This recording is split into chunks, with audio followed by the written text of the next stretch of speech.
This question says the maximum value of the natural number n for which 21 to the power n divides 50 factorial is what? Okay, this looks very difficult, but there is an easy way to solve this question. And let's see how we can solve this question. So first of all, the topic for this question will be number theory. And there is basically no underlying theory which you should know about this.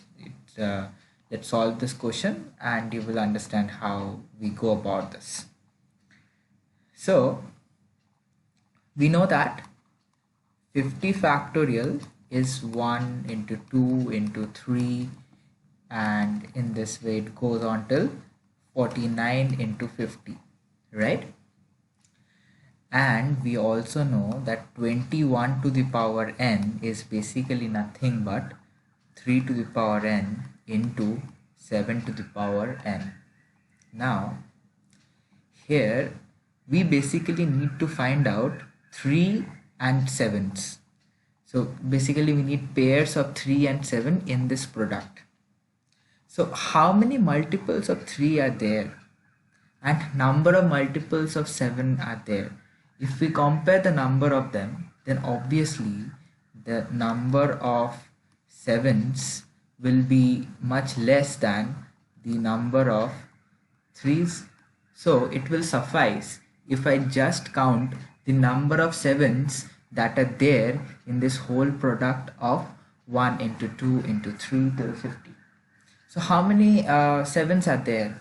So basically they're all the multiples that are 7, then 14 we have 21, we have 28, we have 35, we have 42, and at last we have 49. So how many 7s do we have? Here we will have 1 7. Here this is 7 into 2, so we have 1 7. This is 7 into 3, we have 1 7. This is 7 into 4, we have 1 7. 7 into 5 we have 1 7. 7 into 6 we have 1 7. 7 into 7 we have 2 7s. So how many 7s do we have for 50 factorial? We are going to have a total of 8 7s.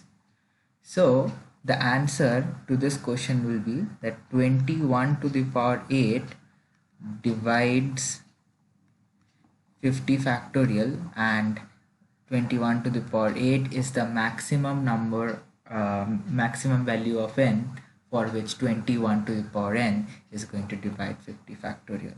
So the answer to this question will be 8.